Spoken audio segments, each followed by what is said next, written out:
दोस्तों नमस्कार। कहते हैं कि परिवर्तन संसार का नियम है और हमें पिछले 1-2 महीनों के अंतराल में देश में और दुनिया में गांवों से लेकर शहरों तक जो परिवर्तन हमें दिखाई दिया, वो परिवर्तन आने वाली दुनिया हमेशा हमेशा के लिए याद रखेगी और इस समूचे परिवर्तन का भविष्य क्या होगा वो आने वाला कल बताएगा। शहरों से गांवों की ओर लौटने वाली ये दास्तान शुरू होती है महीने 1.5 महीने पहले, जब हमारे देश में विदेशों की धरती से कोरोना जैसी वैश्विक महामारी जब हमारे देश में आई और हमारे देश से फिर शहरों में आई और शहरों से फिर गांवों में आई और धीरे धीरे करते कोरोना की वैश्विक महामारी का संकट बढ़ता गया। और आज वर्तमान में जिस तरीके से कोरोना वैश्विक महामारी के मरीज जिस तरीके से लगातार ही बढ़ते ही जा रहे हैं, ऐसी स्थिति में हमारे देश का आगामी भविष्य क्या होगा इसके बारे में कुछ कल्पना नहीं की जा सकती। लेकिन ज्यों-ज्यों ही जनता कर्फ्यू से ये कोरोना की वैश्विक महामारी से लड़ने का ये सिलसिला शुरू हुआ, 21 दिन के लॉकडाउन से लॉकडाउन की अवधि भी लगातार ही बढ़ती ही चली गई और धीरे धीरे कोरोना के मरीज भी बढ़ते ही चले गए। ऐसी स्थिति में हमारे देश के हज़ारों लाखों प्रवासी जो अलग अलग राज्यों में अपने गांवों को छोड़कर अलग अलग शहरों में रोजगार करते हैं, व्यापार करते हैं, नौकरी करते हैं, धंधा करते हैं, कारोबार करते हैं, 2 वक्त की दाल रोटी के लिए उन्होंने अपने गाँव को, अपनी मूल जन्मभूमि को छोड़ा और फिर वो कर्मभूमि में जाकर वो रोज़गार कारोबार करने लगा।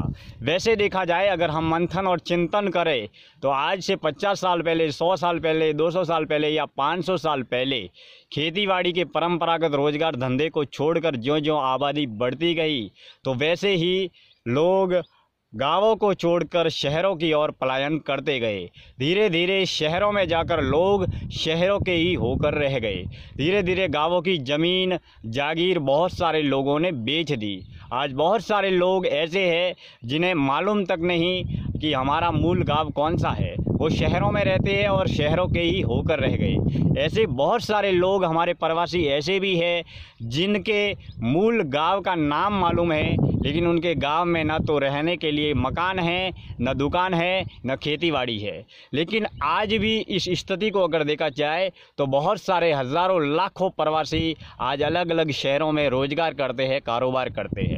लेकिन वर्तमान में हमारे प्रवासियों के ऊपर कोरोना और लॉकडाउन के इस वैश्विक संकटकालीन स्थिति में सबसे ज़्यादा दुविधा में जो नज़र आए वो है हमारे प्रवासी भाई बंधु।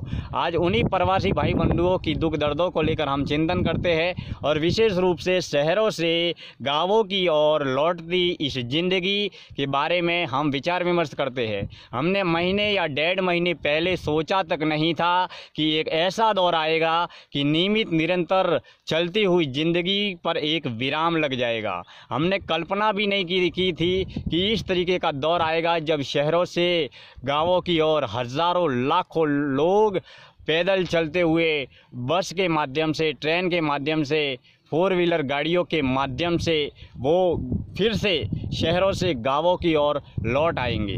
लेकिन हम अगर प्रवासियों की बात पर चर्चा और चिंतन करें तो कोरोना के वैश्विक महामारी के इस संकटकालीन स्थिति में सबसे ज़्यादा जो संकट हमारे प्रवासी भाई बंधुओं के ऊपर जो नज़र आया वो है 2 वक्त की दाल रोटी का।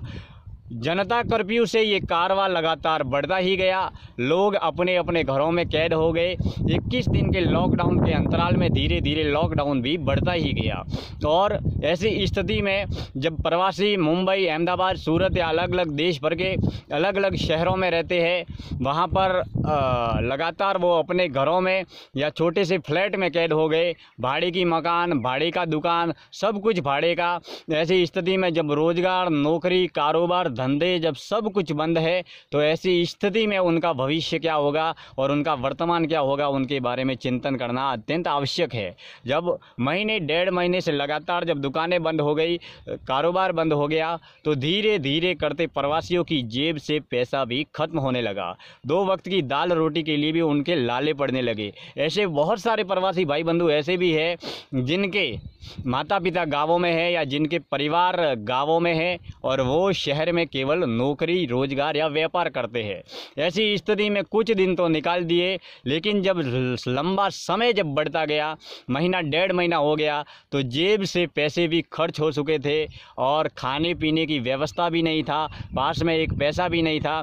ऐसी स्थिति में उन प्रवासियों की ये मजबूरी हो गई कि किसी न किसी भी हाल में, किसी भी परिस्थिति में उन्हें अपने गांव में लौटना उन मजदूरों की एक मजबूरी बन गया।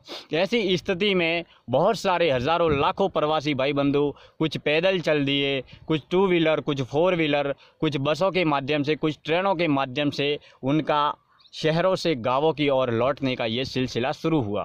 ऐसी स्थितियां जहां पर रोते मासूम बच्चे, गर्भवती औरतें, छोटे छोटे हज़ारों किलोमीटर का सफ़र, न 2 वक्त की दाल रोटी, न जेब में पैसा। ऐसी स्थिति में हमारे हज़ारों प्रवासी भाई बंधु खूनी आंसुओं से रोने के लिए मजबूर हो गए। राज्य सरकारों और केंद्र सरकारों की आपसी सामंजस्य के अभाव में उन प्रवासी भाई बंधुओं को बहुत बड़े दुख दर्द का भी सामना करना पड़ा। लेकिन इस कोरोना की वैश्विक संकटकालीन स्थिति में हमें सबको मिलकर चलना है। जब यही प्रवासी भाई बंधु जिनके बिना हमारा राज्य यानी कि हमारा राज्य राजस्थान हमेशा के लिए अधूरा है, इन्हीं प्रवासी भाइयों बंधुओं की बदौलत आज गांवों में बड़े बड़े स्कूल, कॉलेज या हॉस्पिटल खड़े हुए हैं। लेकिन आज अगर यही व्यापारी वर्ग, यही मजदूर वर्ग हमारी देश की अर्थव्यवस्था का मुख्य आधार है, लेकिन अगर हम चिंतन करें कि इस कोरोना की वैश्विक संकटकालीन स्थिति में आज हज़ारों लाखों लोग शहरों से गांवों की ओर लौट रहे हैं, लेकिन जब कोरोना की वैश्विक संकटकालीन स्थिति जब सामान्य रूप हो जाएगा या ये धीरे धीरे करते ये नॉर्मल बीमारी बन जाएगी, या फिर आगे आने वाले समय में इसकी कोई वैक्सीन, दवाई या इंजेक्शन निकल जाएगा, तब आप इस आने वाले भविष्य को लेकर अगर हम चिंतन करें तो हमारे प्रवासी भाई बंधु जो शहरों से फैक्ट्रियां, रोजगार, कारोबार, नौकरी, धंधा छोड़कर जो आज गांवों में आए हैं, जो मजदूर है या नौकरी करने वाले भाई बंधु है, क्या वो भाई बंधु फिर से शहरों की ओर जाना पसंद करेंगे? क्या वो फिर से वहाँ पर जाकर जहाँ पर नौकरी, धंधा, रोजगार, कारोबार कर रहे थे वहाँ पर वो नौकरी, धंधा, रोजगार या कारोबार कर पाएंगे? ये बहुत बड़े चिंतन का विषय है। लेकिन वर्तमान की परिस्थितियों को अगर हम देखें तो वर्तमान में हमारे प्रवासी भाई बंधुओं के ऊपर सबसे बड़ा संकट है वो दाल रोटी की समस्या। लेकिन आज आने वाली परिस्थितियों में रोजगार और कारोबार के केंद्र की दूरी भी बदल चुकी है। बहुत सारे प्रवासी भाई बंधु जो आज वर्तमान में गांवों की ओर लगातार लौटते ही चले जा रहे हैं। किसी दौर में जो गांव होली, दिवाली या तीज त्योहार पर खुलते थे, उन्हीं घरों के ताले गांवों में आज खुल चुके हैं। शहर लगातार खाली होते चले जा रहे हैं और गांव लगातार रोशन होते चले जा रहे हैं। ऐसी स्थिति में बहुत सारे बंधु जो फिर से किसान या खेतीबाड़ी की ओर लौट रहे हैं, तो बहुत सारे प्रवासी भाई बंधुओं के पास में रोजगार, कारोबार का कोई विकल्प नहीं है। खैर, ये परिस्थितियां बाद में उचित या विशेष रूप से अनुकूल परिस्थितियों के अनुरूप आगे बढ़ती ही चली जाएगी। लेकिन वर्तमान में विशेष रूप से चिंतन करने का विषय है वो है हमारे देश के ऊपर आई हुई इस वैश्विक कोरोना की वैश्विक महामारी से लड़ना। अगर हम इस वैश्विक महामारी से लड़ते हैं और आगे बढ़ते हैं तो फिर से हमारा देश कुछ महीनों के अंतराल में या कुछ सालों के अंतराल में फिर से एक नई उम्मीद की नई किरण के साथ में फिर से खड़ा होगा और हम इस दौर को, इस कोरोना के वैश्विक संकटकालीन स्थिति में शहरों से गांवों की ओर लौटने वाली इस ज़िंदगी को, इस कठिन दौर को हमारे प्रवासी भाई बंधु कभी भी, कहीं भी, किसी भी हाल में भूल नहीं पाएंगे। क्या अगर हम कल्पना करें कि क्या कोरोना की वैश्विक संकटकालीन स्थिति धीरे धीरे बढ़ती ही चली जा रही है और आगे आने वाले समय में क्या मानव की जाति के लिए सबसे बड़ा खतरा बन जाएगी?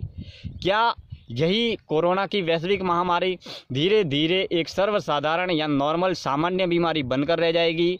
क्या धीरे धीरे महीने, 2 महीने के या कुछ महीनों के अंतराल में ये कोरोना की वैश्विक महामारी की दवाई, वैक्सीन या इंजेक्शन निकल जाएगा, जिससे इस बीमारी का इलाज होना प्रारंभ हो जाएगा।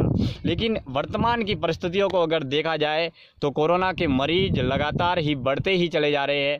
ऐसी स्थिति में हमें राज्य सरकार का, केंद्र सरकार का, पुलिस प्रशासन का, चिकित्सा विभाग का और विशेष रूप से कोरोना के जो योद्धा है उनको सहयोग करना या उनको मार्गदर्शन प्रदान करना अत्यंत आवश्यक है। मैं दिनेश्वर माली आप सभी का तहे दिल से हार्दिक आभार व्यक्त करता हूं। घर में रहे और सुरक्षित रहे। धन्यवाद।